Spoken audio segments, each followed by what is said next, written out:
Byron Donalds delivers the absolute smackdown to a far-left CNN reporter.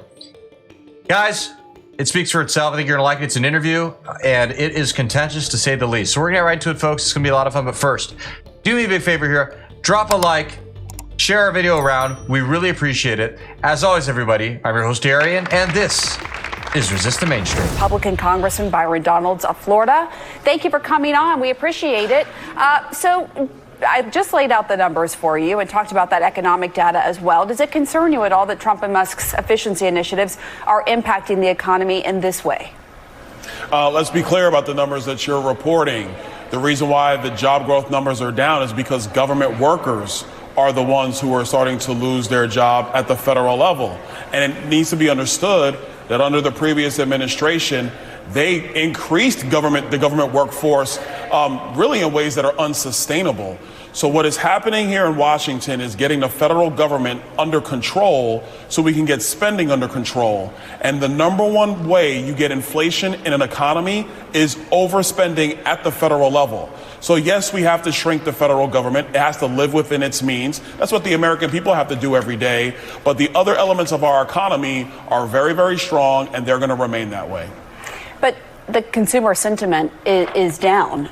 It's the lowest it's been in 3.5 years. Spending is down. Certain prices are up. The leader of that study on the economy says what we're seeing is the Doge effect on those numbers. I just spoke to Mark Short, who worked for Trump the first term, and he said Trump's tariff policy is undermining his goals on the economy.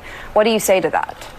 Well, what I say is that tariff policy is one piece of the overall economic picture. Tariff policy is one thing. You have deregulation at the federal level, which is critical for the future health of our economy. The last administration laid $2 trillion of regulation on the economy and then tried to backfill it with stimulus packages and government hires. It was other issues as well. It wasn't just $2 trillion. It was $2 trillion. Listen, I know the facts. It was $2 trillion. I looked it up because I've heard you say that in other interviews. It was $2 trillion in regulations that the Biden administration layered on our economy, coupled with massive overspending, which created inflation. That created the picture that we are in today. So what we have to do is, yes, cut regulations. We're going to pass the president's tax agenda, which is reauthorizing his tax policy, and also become energy dominant. Those are the things of how you create the environment for a thriving economy that grows on its own, as opposed to relying on government stimulus and government jobs. All right, where to start? First of all this whining about tariffs, it drives me nuts, all right? It is so dumb. At the end of the day, yes, tariffs are going to cause some kind of economic strife in the short term. Fine. But in the long term, things will get a lot better, all right? And there are already results coming from these, all right? Give you an example here. Honda just announced that they will now produce their future Civic in Indiana rather than Mexico, the originally planned location. All right, that's a big deal. That means more American jobs, more money in the American economy. All right, that's very important. And speaking of Mexico, President Trump actually has used tariffs as a negotiating tactic. He forced the socialist president of Mexico to bring over troops, actually send her own National Guard to the southern border to prevent people from coming in. And she did that because Trump said, look, I'll stop the tariffs for now, for about 30 days if you help us work on securing the border. And she said, all right, fine, I'll do it. And Trump was getting so much criticism for those tariffs, and look at the payout. Unbelievable. And as far as CNN's whining goes about, the jobs, Trump's cutting jobs. Last year when it was Biden, the jobs were growing. Now they're being all gone because of Trump. A lot of them are government jobs, all right? It's important to keep in mind that Biden created 86,000 federal jobs. Yes, you heard that right, 86,000 in 1 year, okay? And they talk about, he's helping the economy. He created so many new jobs. The fake news media was reporting this as if Biden was getting the private sector, giving it a new boom, when a lot of them were government jobs. And, it was post-COVID and all that, so there are plenty of factors at play here that people like to conveniently ignore. Now, the Trump administration says, hey, we're way too bloated. We need to cut back a bit. And you know what? They're right. Here's a question. Do you guys know the biggest employer in the world, what it is? If you guess the U.S. federal government, ding, ding, ding, ding, ding, you are right. There is no country in the world that employs more people than the United States does. And by the way, think about it. China and India, they've got over 1 billion people each. And guess what? They're employing less people in their governments than we are. Something is deeply wrong with that. Just to be clear, it was regulations and broader spending initiatives for that $2 trillion number. But you said this in September 2024, quote, the core issues facing the American people are the cost of food and housing. I just spoke to a farmer who says American farmers are being hammered by Trump's policies right now, and that will only cause the price of food for Americans to go up. I want you to listen to what he said and respond to him. Mayor Wu, in the city of Boston, how much did you spend? We don't ask about immigration status and delivering. Really, this is a state of emergency for America's farmers right now. You put in all of this chaos, and that's what this is. The president came right into office and caused a whole lot of chaos. I'm going to say this 99%, especially white American and white farmers, voted for this president. And here he is making us pay the piper here at the beginning of our planting season.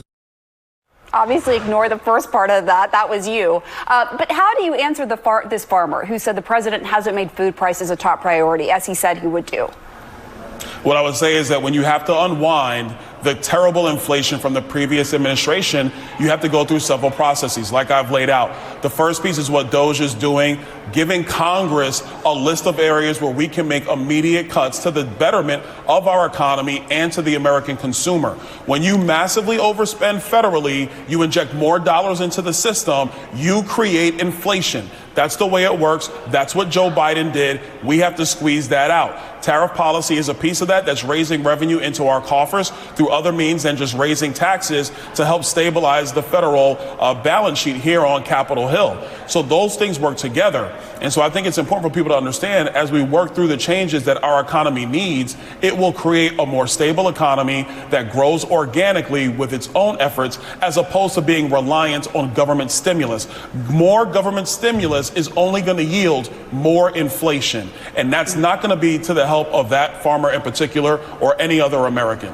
Well, we'll be closely tracking this. As you heard from that farmer, right now that uncertainty is causing some of these issues that we're seeing in the economy, according to this farmer and others we've spoken to. But we'll wait and we'll watch and see what happens. A good answer overall, but there's something here that I wish Byron Donalds pointed out that is very key. What a phony example of a farmer to use. I mean, seriously, it's so obvious that this guy has got some kind of political agenda. Let's go back here real quick. Take a look at this. This guy, this John Boyd Jr. guy, founder and president of the National Black Farmers Association.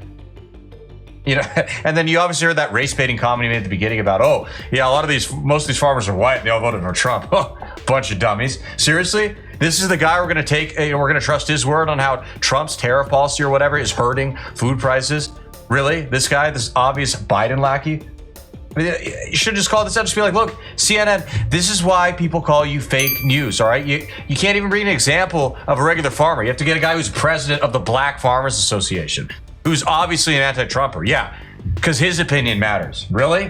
What a joke. I want to know, you just officially announced you're running for governor of Florida. And I want to ask you about some of the Floridians that you'll be trying to win over. Those would be veterans. The administration is planning on cutting around 70,000 jobs at the VA.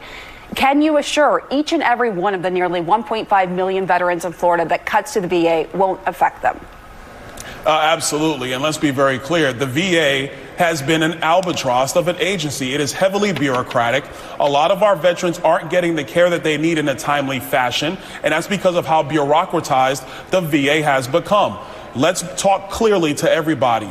If you have a bureaucratic delivery system that's not meeting the needs of veterans, should we change that? And the answer is yes. So cleaning out the ways that VA actually will help our veterans be able to get their care faster. And one of the things that we've been trying to do for a long time, and the same bureaucracy has been stopping it, and Donald Trump did this in his first term, is let veterans get the health care they need anywhere in the healthcare economy, not just the VA. You know what the stopgap is? The fact that the VA still hasn't figured out how to digitize medical records in an era when people can digitize any document on their cell phone right now. I can do it right now for you. I can get something in by email and PDF it and email it to you if you wanted to.